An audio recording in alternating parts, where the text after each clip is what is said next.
5 continentes. De lunes a viernes en Radio 5 y Radio Exterior de España.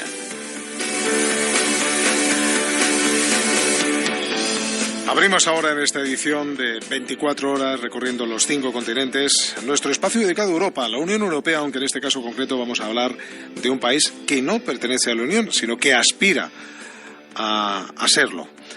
La República de Serbia, en el corazón de los Balcanes Occidentales, que aspira a convertirse en el socio número 29 de este club europeo. Se abrieron oficialmente las negociaciones, quiero recordar, entre Bruselas y Belgrado hace un año, en enero del año pasado. Hay muchos temas sobre la mesa, muchas peticiones a las autoridades serbias sobre el Estado de Derecho y la independencia de la justicia, sobre la lucha contra la corrupción, también evidentemente en la relación de Serbia con Kosovo. Todo ello vamos a ponerlo en antecedentes, vamos a ponerlo encima de la mesa en unos minutos con nuestros invitados, pero primero viajamos a Serbia. En Belgrado está a esta hora de la noche nuestro compañero Guillaume Bontús. Guillaume, muy buenas noches desde Madrid. Hola, buenas noches. Y además estás allí desde ayer para ver de primera mano, para vivir de primera mano cómo van, cómo evolucionan, cómo avanzan, si es que avanzan, que no lo sé, Guillaume, en estas negociaciones. Sí, bueno, es un viaje a iniciativa de la Unión Europea, una invitación de la Comisión Europea que tiene este mandato para hacer avanzar esas negociaciones entre los Estados miembros, los 28, para poder negociar oficialmente esta adhesión de Serbia. Lo has comentado, se abrieron en enero del año pasado, hace 14 meses, pero el proceso solo para llegar hasta aquí ha sido muy largo. Serbia fue identificada como potencial candidato en el año 2003, es decir, hace 12 años, se presentó para la apertura de las negociaciones en el año 2009 y solo 3 años más tarde, en el 2012, fue declarada oficialmente candidata. El siguiente paso fue esa apertura oficial de las negociaciones el año pasado. Quedan ahora las negociaciones en sí, las que se llevan a cabo en Bruselas, con visita con frecuencia a Serbia por parte de expertos de la Unión Europea. Se llevan a cabo esas negociaciones en un marco muy preciso, muy fijado. Serbia tiene que cumplir con todos los estándares de la Unión Europea y por ello se han elaborado 35 capítulos que van desde las reformas de las administraciones públicas a la justicia, pasando por la agricultura, el derecho de las empresas, las relaciones exteriores o el medio ambiente, solo por citar algunas. No todos los capítulos se abren al mismo tiempo, no todos los capítulos son iguales de importantes, pero todos tienen que ser validados y tener el visto bueno final de todos los socios europeos. Guillaume, en este caso concreto de Serbia, ¿cuáles son los más importantes? Bueno, Serbia, y lo has mencionado tú también, tiene mucho trabajo por delante y eso nos lo han explicado los responsables de la Unión Europea con los que hemos hablado en estos días, y tiene trabajo en ámbitos muy variados. Si te parece, vamos a escuchar al embajador Michael Davenport, es el jefe de la delegación de la Unión Europea en la República de Serbia, y nos contó cómo están enfocadas estas negociaciones. La prioridad es abordar primero y de forma sólida los temas que tienen que ver con el Estado de Derecho, la lucha más efectiva en contra de la corrupción, enfrentarnos a las discriminaciones que existen en la sociedad y reformar el sistema judicial. También queremos tratar la libertad de expresión en los medios de comunicación y de temas relacionados con la justicia y la seguridad.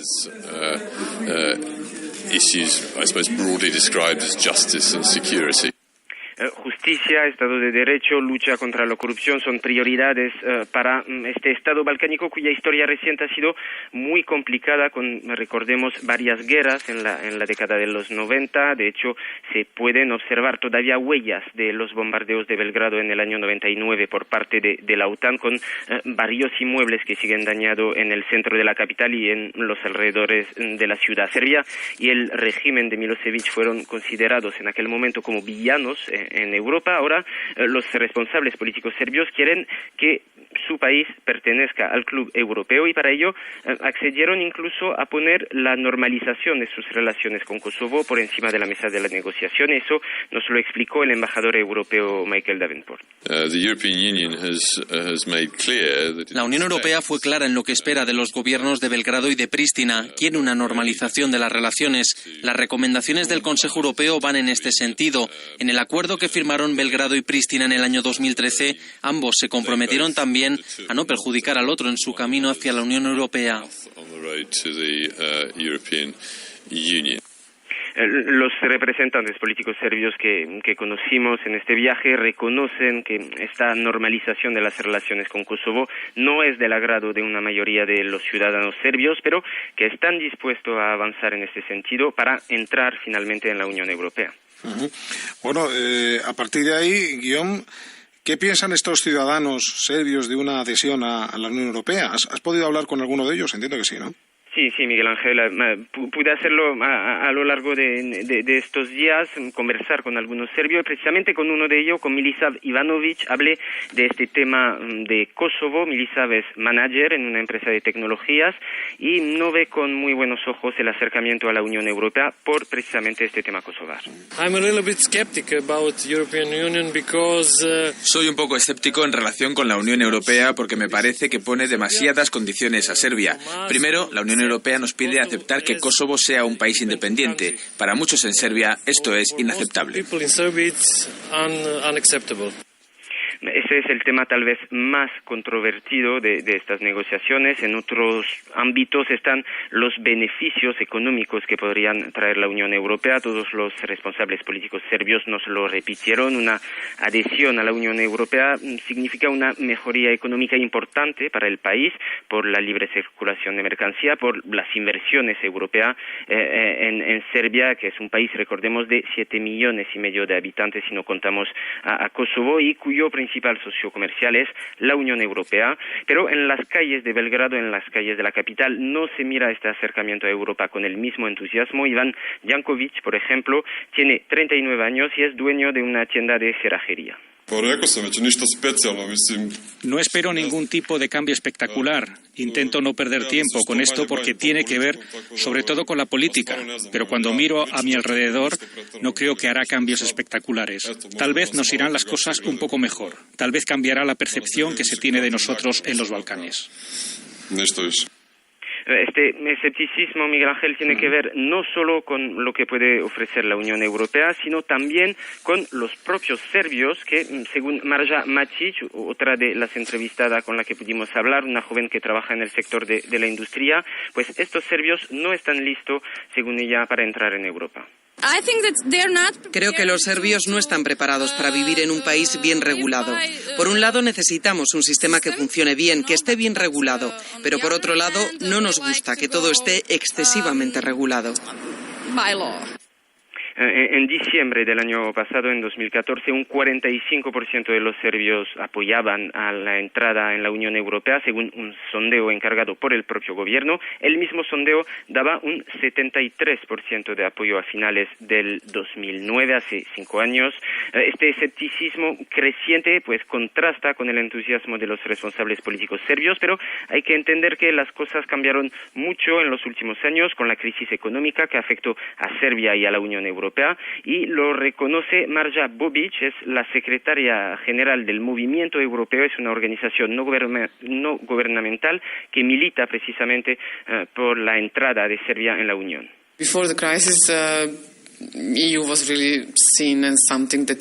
Antes de la crisis, la Unión Europea era realmente vista como algo muy fuerte política y económicamente, capaz también de permitir transformaciones, de ofrecer mejores oportunidades económicas y de desarrollo. Después de la crisis, en Serbia, como en la Unión Europea, se ha perdido el atractivo por el proyecto europeo y es algo muy visible aquí.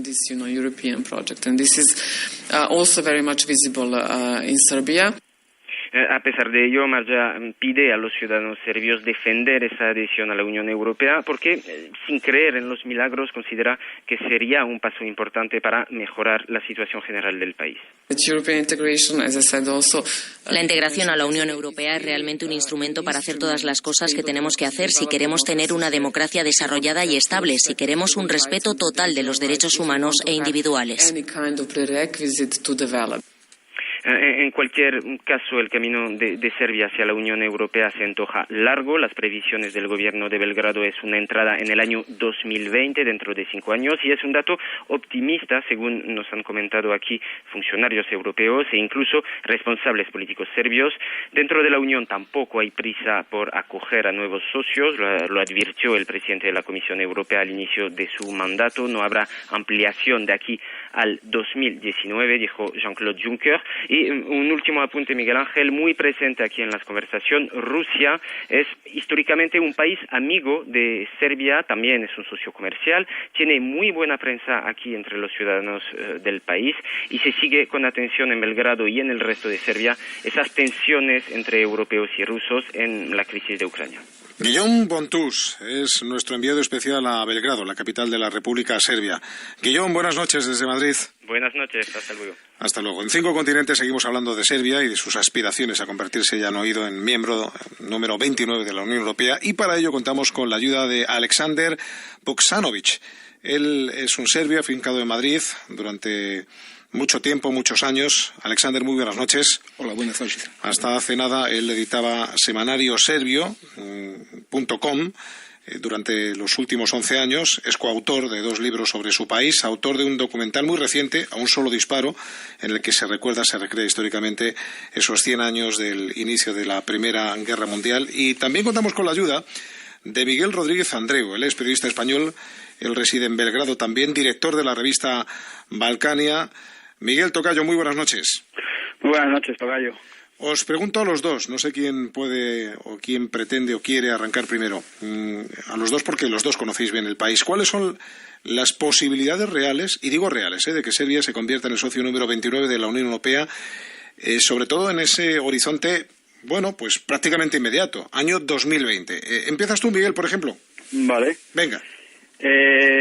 Bueno, las posibilidades existen en la medida que haya voluntad política, y de parte de la Unión Europea y de parte del gobierno actual, así como el resto de miembros del Parlamento serbio, pues la idea es entrar en la Unión Europea.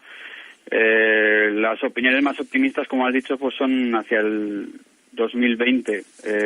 Lo que ocurre es que ahora hay una doble situación que es complicada de resolver y tremendamente compleja, que es que paralelamente se llevan las conversaciones para abrir los capítulos 23 y 24 relativos a los derechos fundamentales, pero también y al sistema judicial, pero también por otro lado están las conversaciones entre Belgrado y Pristina. Entonces, en esa situación un poco de indefinición, hasta que se resuelva, bueno, la implementación de los acuerdos, sobre todo de 2013 en Pristina, pues claro, hay un largo pues bueno, recorrido hasta el año 2020 en el que pueden ocurrir por muchas cosas. Alexander, optimista en todo caso, más allá de los posibles problemas que puedan surgir de aquí a 2020? Hombre, habría que ver, pueden pasar muchas cosas. Realmente queda aparentemente poco tiempo, pero en ese poco tiempo pueden ocurrir muchas cosas. No sabemos ni tan siquiera qué puede pasar con la misma Unión Europea, teniendo en cuenta la tan profunda crisis que está atravesando. ¿Qué puede pasar con Grecia? Una hipotética salida de Grecia del euro o de la Unión Europea, ¿qué provocaría? ¿Cómo se moverían las fichas luego? Es que es demasiadas cosas que son pura, incógnita. Entonces, hablar de Serbia, yo en este momento creo que es demasiado prematuro hablar qué podría pasar en el caso de ingreso de Serbia a la Unión Europea, porque ni tan siquiera dentro de la Unión Europea noto una unanimidad a la hora de aceptar a Serbia como nuevo miembro.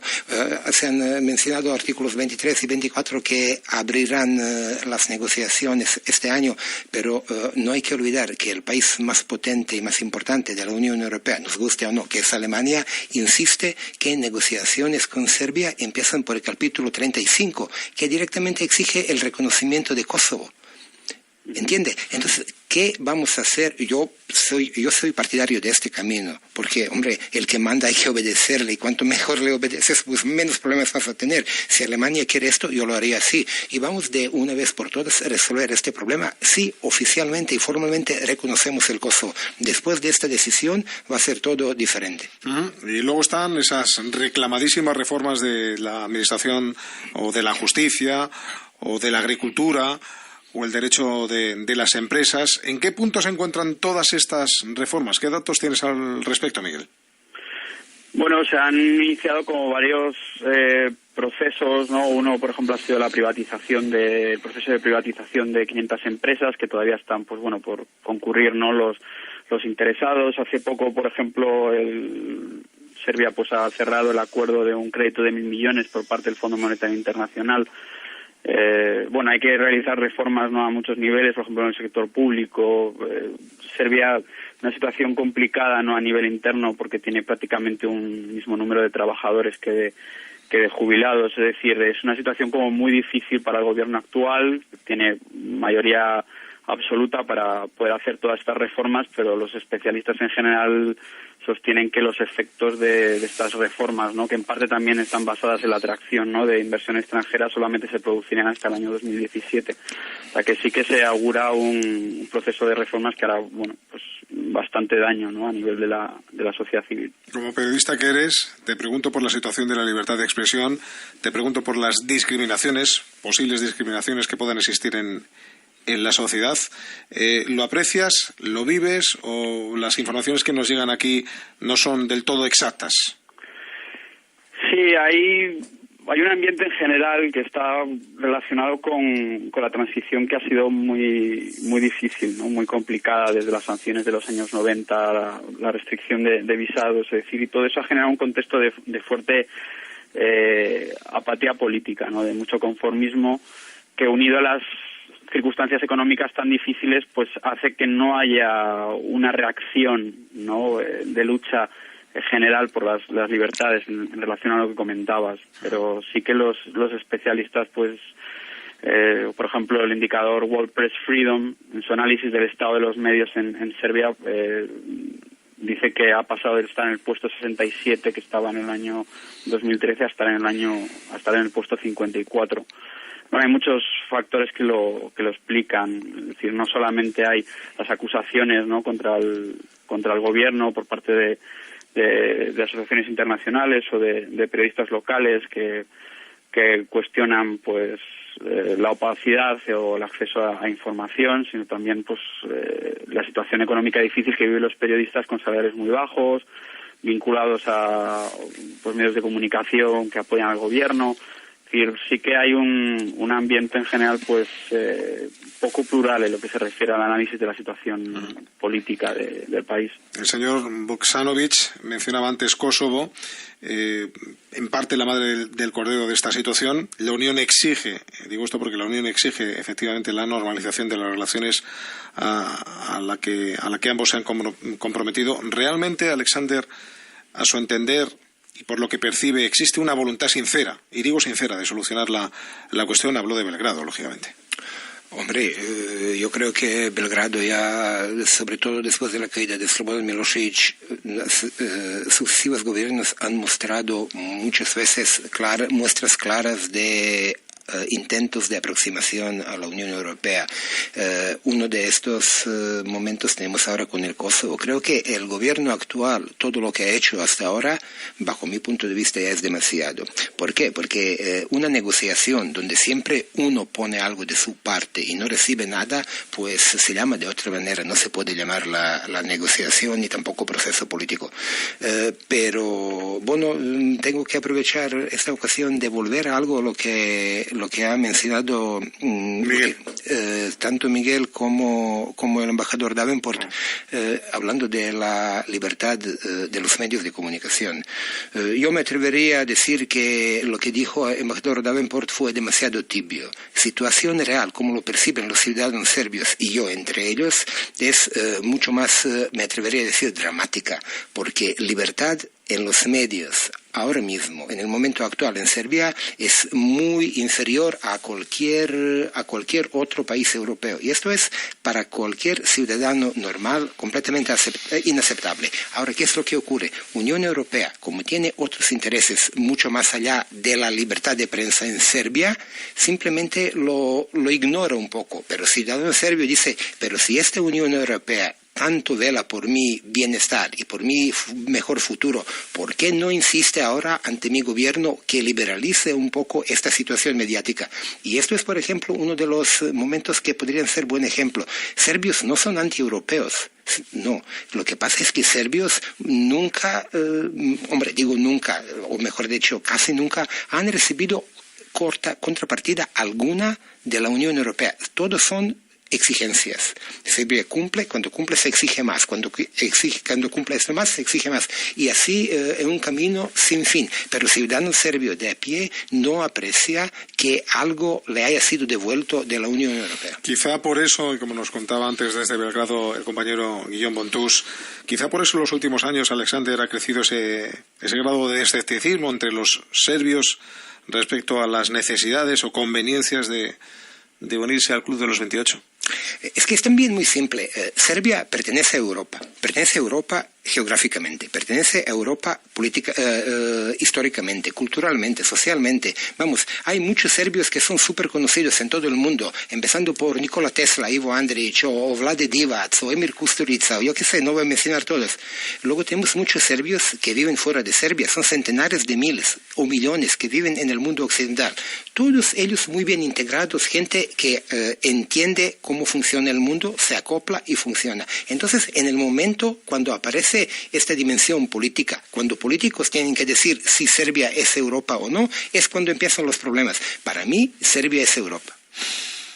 Bueno, otra de las cuestiones importantes, esas relaciones entre Serbia y no la Unión Europea, precisamente, sino Serbia y Rusia. Rusia es un país históricamente también, Alexander, amigo de Serbia, y también socio comercial. Miguel, a tu entender, ¿puede suponer estas relaciones poco menos que íntimas entre Serbia y Rusia un obstáculo para la inclusión, y sobre todo pensando ahora en el este de Ucrania, para la inclusión de la Unión Europea, o mejor dicho, para la inclusión de Serbia en la Unión Europea? No, yo creo que, es decir, la política de Serbia respecto a la Unión Europea es clara y apuesta al 100% por entrar en la Unión Europea, pero al mismo tiempo la situación respecto a Rusia y la crisis ucraniana pues es de inestabilidad. Siempre se destacan esos vínculos ortodoxos, ¿no? O también esa relación entre serbios y rusos, ¿no? Como naciones a veces incomprendidas, pero la realidad es que Rusia invierte apenas, ¿no? En términos globales en Serbia. La Unión Europea es el mayor donante que tiene Serbia. Bueno, es decir, siendo la Unión Europea el socio comercial principal para Serbia, es normal y es coherente que Serbia a largo plazo solo se vea como parte de la Unión Europea, pero en este contexto de enorme instabilidad en el que Serbia depende energéticamente sobre todo de Rusia, y que no dejan de ser los Balcanes un lugar estratégico para el transporte de energías desde Rusia a la Unión Europea, es normal que Serbia mantenga unas relaciones, digamos, como ellos definen, de amistad. Uh-huh. ¿Alguna postilla, Alexander, respecto a las relaciones Serbia-Rusia? Sí, creo que se está exagerando a la hora de esto, porque Serbia está rodeada con los países de la Unión Europea, geográficamente está mucho más próxima a la Unión Europea. Obviamente existe una tradición que nos vincula con rusos, pero Rusia está bastante lejos. Hay que vivir con tu primer vecino, que es Austria, que es Hungría, que es Rumanía, que son países de la Unión Europea. Mm. Una cuestión que a mí me llama la atención respecto a su país, Alexander. ¿Cómo se está encajando la historia inmediata de su país? ¿Qué se dice en la calle? ¿Se rechaza lo que se ha hecho de unos años a esta parte? ¿Hay un nacionalismo próspero que, se identifica con lo que ha ocurrido? Desde ese punto de vista, ¿qué se está viviendo en la calle? ¿Qué se está viendo en Belgrado? ¿Qué se está viviendo en Serbia? Hombre, se está viendo que Occidente simplifica por definición todo lo que ha ocurrido en la Yugoslavia, que encaja unos en cajón de malos y otros como buenos, que esto es todo menos la verdad. En una guerra civil tan trágica como la que ha pasado, lo que ha ocurrido en la antigua Yugoslavia, no hubo malos ni buenos. Es una guerra civil, una guerra donde vecino ha matado a su vecino. Que los serbios en un momento dado han estado en el lado erróneo, que no han sido aliados de los más fuertes, es una decisión política. Con la realidad no tiene mucho que ver. Que si quizás no justifico los crímenes, ni mucho menos, no justifico los crímenes, pero no puedo permitir que, por ejemplo, hoy en día, cuando estamos hablando, se cumplen 11 años de es aniversario de un pogromo tremendo de los serbios en Kosovo. En 3 o 4 días, unos 4.000 personas fueron expulsadas de sus casas. Más de 35 iglesias quemadas, una de ellas del siglo XI. Más de 400 casas serbias destruidas. 19 muertos. De ellos, 11 albaneses muertos en los enfrentamientos con las tropas de la OTAN. Esta gente que han sido expulsada no han vuelto a casa. Pero nadie aquí habla, por ejemplo, ¿por qué hoy no hablamos de este tremendo suceso? Nadie sabe en la calle que albaneses alguna vez han disparado contra la OTAN. Yo le digo que solamente este día han tenido 11 bajas. Quiero decir, no disminuyo los crímenes, pero quiero decir que la cosa es mucho más que blanco y negro. Miguel, tú que resides durante mucho tiempo en Serbia, en Belgrado, ¿esa es también tu percepción? No exactamente, aunque sí que ha dicho Alexander una cosa bastante interesante, es la simplificación que se hace de la sociedad serbia. Es decir, la sociedad serbia tiene unas fracturas generacionales muy fuertes. No es lo mismo la generación que vivió la Segunda Guerra Mundial que la que vivió lo que llaman Slavnodova, ¿no? El periodo un poco de auge, ¿no? de la Yugoslava socialista, o las decepciones de los años 80, la siguiente generación también de los años 90, ¿no? Marcadas por la transición, por las sanciones o la generación nueva, ¿no? Entonces sí que se tiende mucho a hablar de los serbios de forma como general. No es lo mismo un serbio de Belgrado que un serbio de Kosovo, que de Bosnia. No es lo mismo un serbio de Belgrado, digamos que... Como en otras muchas cuestiones históricas, efectivamente hay que profundizar para conocer los perfiles y el entorno bastante más amplio de lo que puede llegar a las capitales del centro o del oeste de Europa. Alexander Vuksanovic, gracias por haber estado un ratito con nosotros aquí en este estudio 101 de la Casa de la Radio. Él es serbio, lo habrán apreciado por su acento, pero lleva muchos años viviendo en Madrid. Gracias, Alexander. Gracias a vosotros. Y Miguel Rodríguez Andreu, compañero periodista español, residente en Belgrado habitualmente, director de la revista Balcania. Miguel, abrazo fuerte. Gracias, buenas noches. Gracias a vosotros. Terminamos ya esta edición de 5 Continentes. En la realización, César Díez Azcárate.